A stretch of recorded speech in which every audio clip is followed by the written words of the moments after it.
love when things happen in a worship service that you didn't communicate or plan about. So thank you, Gail, for making us imagine. You got us started on how I want to start my sermon this morning. We're going to play a little game, and I know it's always a little risky to go off script and not know what you're going to say back to me, so be kind. But we're going to play a game called 100 Uses, and so I'm going to give you an item. I'll show you on the next screen.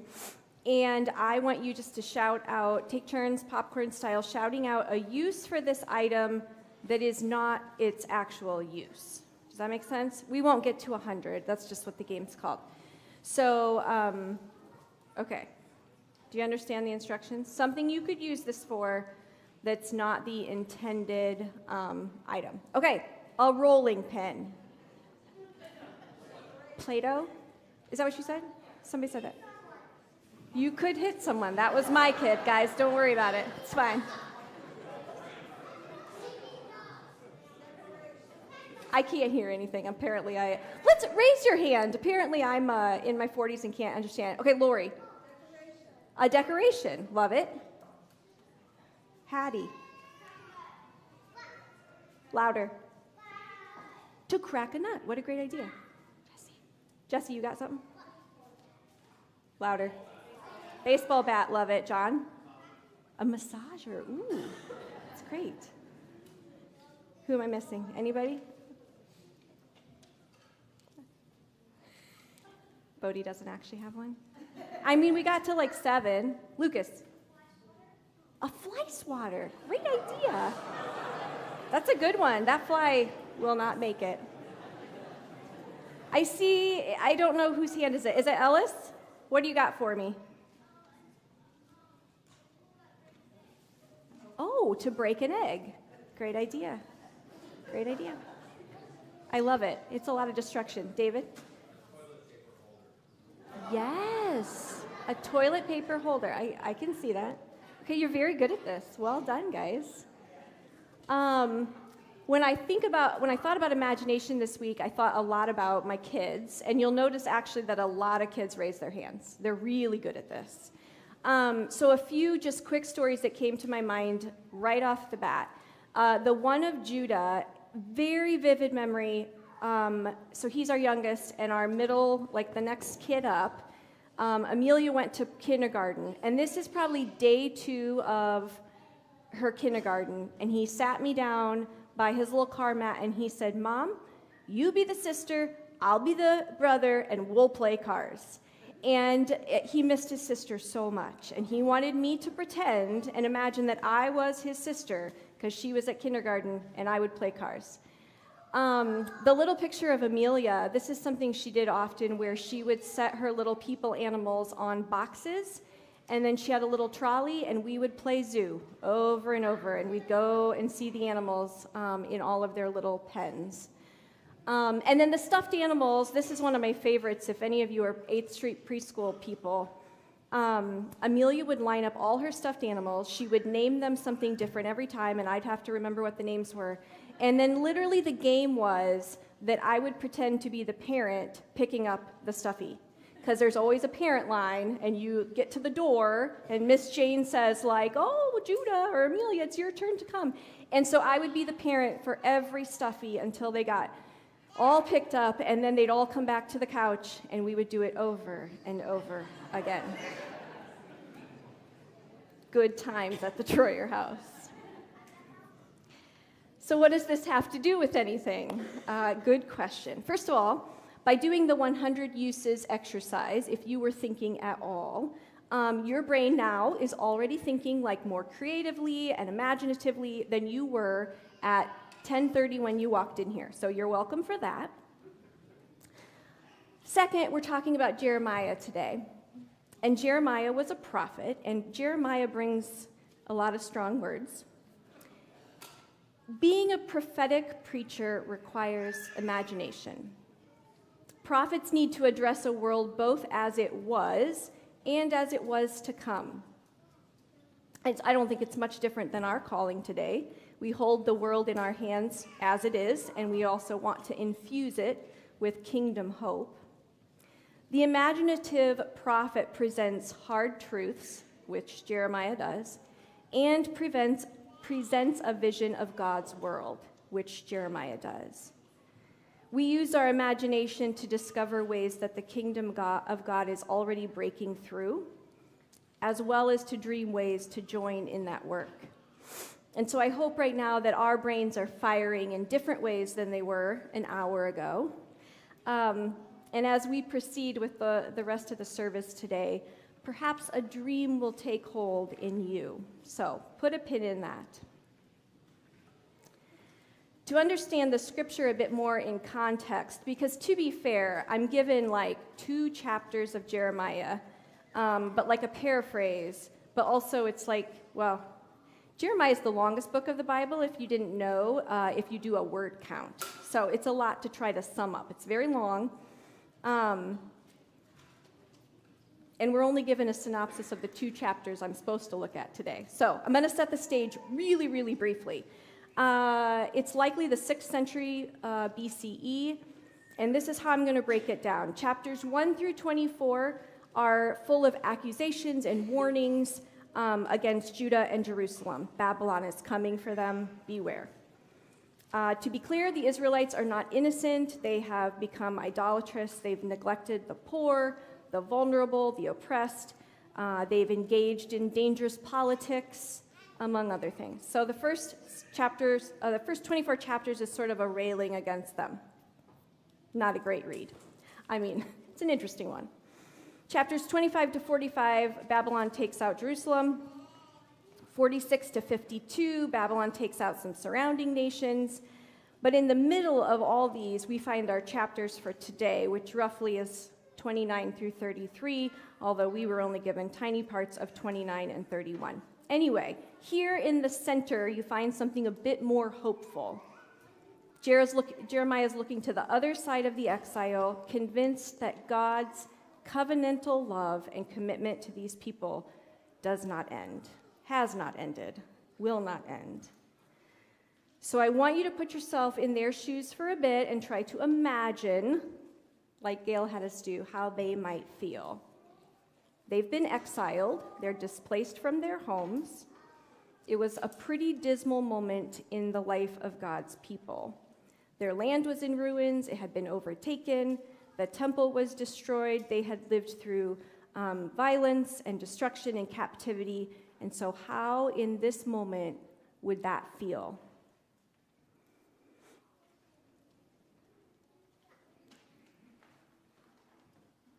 Some words I came up with were despair, confusion, hopelessness.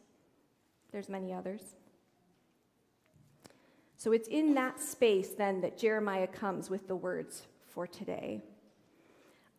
Walter Brueggemann is a really well-known theologian and professor, and he wrote a lot of books. He actually just passed away this summer in June.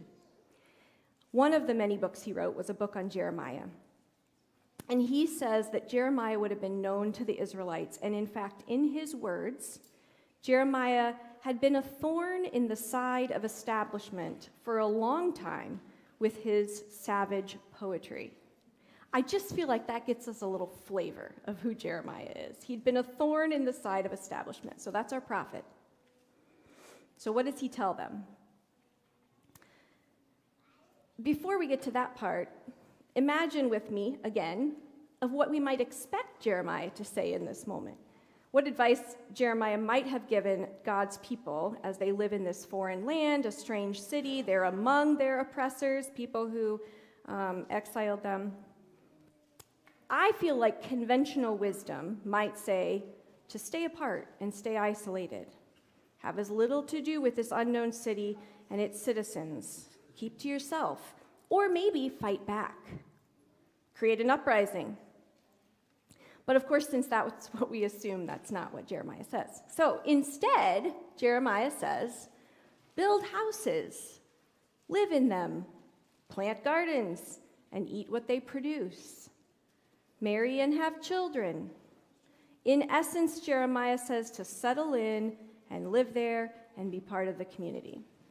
And then there's this nugget, which was left out of our children's Bible version of our scripture today, but this nugget that says, seek the welfare of the city, Pray to the Lord on its behalf, for in its welfare you will find your welfare. That feels like the mic drop moment of the passage for me. It's the we belong to each other, or I am because we are. I'm not free until everyone is free. It's this idea that we are all bound up in one another. Jeremiah said it first a really long time ago. It's as if Jeremiah looks at these struggling people and says, like, I see you and I hear you, but I'm going to give you a job description, a mission statement, or a strategic plan. But instead of it being some elaborate plan to escape, they're handed an upside-down survival plan. Bloom where you are planted. Bloom where you are planted. Don't respond with violence.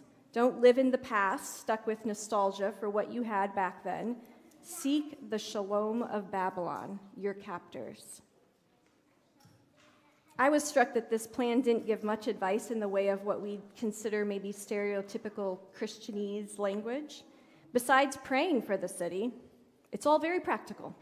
Build, live, plant, eat, marry. And yet they seem like really profound acts of hope. They're constructive forces rather than destructive or even escapist. But really, do these things in spite of our captivity, pray for the well-being of our Babylonian captors, our enemies? Our welfare is tied up in their welfare? Dare I say that it sounds like a precursor of some strong words that will soon come from the mouth of Jesus, who said, love your enemies and pray for those who persecute you.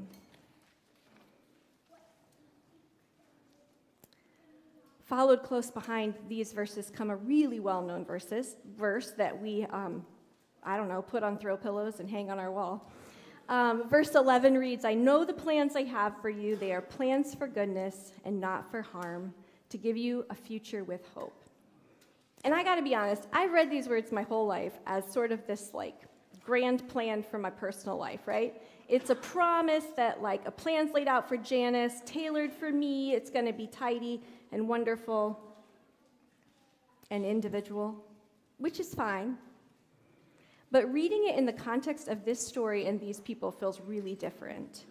This original message was a promise of eventual restoration given to them during a 70-year exile, so many of the people wouldn't have even seen this promise come to fruition. It was a message of collective hope, after a long period of trial. It was not an immediate individual blessing of comfort or prosperity. So in this context, it feels much, much less like a master plan that ensures everything's going to work out perfect, and much more like a master plan that asks us to embrace life's uncertainty and find meaning and purpose within what is actual life, the messiness of actual life. Build, live, garden, eat, bloom where you are planted. God ends our passage today with the promise, Jeremiah ends our passage, with a promise from God that God is making a new covenant, which Doug referenced here for our children's story. I will put my law within them and write it on their hearts. I will forgive them for turning away from me, and I will welcome them home. There's a few things that are going to change, right? This covenant in chapter 31, verse 32, which I don't have on the screen, it says, it won't be like the covenant I made with the ancestors. So it's something new. Something new is coming. Something we might not be able to quite imagine yet. A new covenant. And this time, instead of on a stone, it will be engraved on our hearts. Nothing external. This time it's internal. I had to think about the tattoos I've collected, which is only 2 to be fair. But why I chose what I chose, it's literally so that it's always with me, so that I won't forget. So I chose something really meaningful, right? And here God says, same. A new covenant inscribed on our hearts. It takes a bit of imagination to envision that sort of engraving, but I think we can do that. If I had to sum up this portion of the passage, I'd say surrender the old, anticipate the new, let yourself be forgiven, and get tattooed to obedience. In some ways, God is seeking reconciliation here between God and God's people in the same way that chapter 29 sought reconciliation within their new city. Seek the welfare of the city. Your welfare is linked inextricably with theirs. Might there be a place where we are being called to bloom where we are planted? Maybe even a place that we were led kicking and screaming. I believe our work today is to seriously attend to God's imagination, like the prophet Jeremiah, and I'd call it holy imagination. It takes courage to let that shape our lives. So I would ask, what extravagant and wild and potentially demanding visions occupy God today concerning us and our community that we should be paying attention to? And might we have the audacity not only to imagine it, but to believe it could make a difference? To be clear, I'm not talking about some sort of head-in-the-sand imagination. It's not this work of fiction. I'm talking about an engaging, transforming imagination about the possibilities for ourselves and our neighbors and the world and the church and God. I'm talking about a building, planting, growing, eating, praying kind of imagination. And I think I already said this once, but it's really important to let children lead us. I think we can learn from children how to bring this kind of imagination into our faith. I had to get a Barbara Brown Taylor quote in, you're welcome. She said that to apprentice oneself to a child is to learn that the world is full of wonders, a world in which nothing is simply what it seems, because everything is packed with endless possibilities of usefulness and meaning. To enter that world, all you have to do is surrender your certainty that you already know what everything is and is for. I feel certain the Israelites thought they had all the facts they needed about their exile and their captors, and yet Jeremiah pushed them to imagine something else, something new. And I think sometimes we make it harder and more complicated than it has to be. So in the spirit of learning from children, kids, second children's story of the day, I present to you one of my favorites, Pete the Cat and his groovy imagination. It's groovy imagination. Pete the Cat was happy. Today would be so much fun chilling out, catching vibes, sand surfing, and lots of sun. But when Pete looked outside, he got down in the dumps sad. Dark clouds and pouring rain could make this good day turn bad. Pete didn't complain. He did not feel blue. Pete knew he could find something fun to do. Pete drew a cool picture. Pete strummed a little tune. Until he saw something too good to be true. He found a big box. He looked it up and down. He turned it side to side. And he spun it all around. The box was brown and it was strong. The box was wide and tall. Maybe this wasn't just any box after all. This box rocks. The box was big and it was groovy. The box could be something new. Suddenly, Pete's imagination grew and grew and grew. Maybe it was more than a box. Maybe it was more than it seemed. Pete closed his eyes and had an out-of-this-world dream. It was more than a box. It was a groovy rocket ship. Pete saw the moon on his outer space trip. 10, 9, 8, 7, 6, 5, 4, 3, 2, 1, blast off. Pete was heading home. He landed splash in the sea.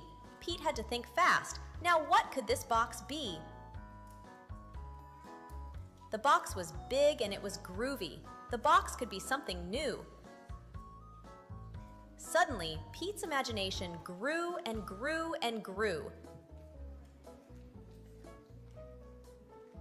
The box was now a yellow submarine. Pete dived way down into the sea. Pete wore his goggles to see the underwater scene. The submarine crashed when it reached land. Now the box was lying sideways in the sand. But what's a cat to do with a box that couldn't stand? The box was big and it was groovy. The box could be something new. Suddenly, Pete's imagination grew and grew and grew. And pretty soon, the box was not just a box lying on its side. It was a cool cat race car revving for a fast, fast ride. Zoom, zoom, zoom. Pete won the race just like that. Then splat, the race car went flat. Now what good is a box that looks like a mat? The box was big and it was groovy. The box could be something new. Suddenly, Pete's imagination grew and grew and grew. Even though a flat box was not in the plan, Pete imagined it was a stage for his jammin' rock band. Sometimes our plans just don't go right, but it doesn't mean the day can't be out of sight. If you use your imagination, you will see just how groovy your day can be. When you want to dream of something new, thinking outside the box is the grooviest thing to do. Thank you for watching our video. Pete the Cat has a lot of good lessons if you're in the market for kids' books. Faithful imagination is a spiritual practice. It's holy and it's sacred. Faithful imagination moves us past the simple sort of black and white faith. It pulls us out of the little boxes of religion. It carries us beyond what can be measured in a traditional sense. Faithful imagination brings life back to faith. Faithful imagination shifts the way we see ourselves and the way we see God and others. Faithful imagination builds and plants and grows and eats and prays, even in the midst of suffering. So this morning I asked you to bring non-perishable food items to worship, and honestly, this was kind of a result of some group imagination over the past few weeks. We just came off of a month where SNAP benefits were not given. We're entering a holiday season where many of us will sit at full tables, while others will experience food scarcity. And so today we're beginning a 3-week food drive here at Silverwood, where we will quite literally seek the welfare of our city. This is a small step. It's a really small step, a 3-week food drive. So if you were sitting here today and your imagination was being moved, and some idea sparked inside you that could grow our effort, or maybe it could reimagine it, or maybe it's something else entirely, I'm very serious that you should check in with this community and see how we could dream together with you. Today I'm asking you to bring the food forward during the Song of Response, but for the next 3 Sundays, there'll be a table in the foyer where you could just bring food and set it on the table out there, just so you know. This food will be distributed and shared among 3 locations. First, speaking of dreams and imagination, first we will donate and support Chloe and Tanner Walter, who used their creativity and imagination and built a free pantry and blessing box in front of their house here in town. That's this picture right here. We will share with Center for Healing and Hope and their pantry, as well as the Milford Food Bank, where actually our own Dave Bontrager volunteers regularly. So while the music team leads us in a song of response, my invitation to you is to bring your food forward, and we're going to build something new here at our peace table to seek the welfare of our city. I know the table's full, so feel free to fill it as you can, but we can also put it on the floor or the steps. And I would just remind you that if you don't have an item, check with your neighbor. We'll seek the welfare of the city in that way too. So will you pray with me now?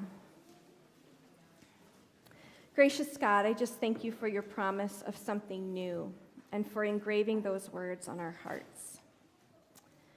Today, may the challenge of blooming where we are planted take root in each of us.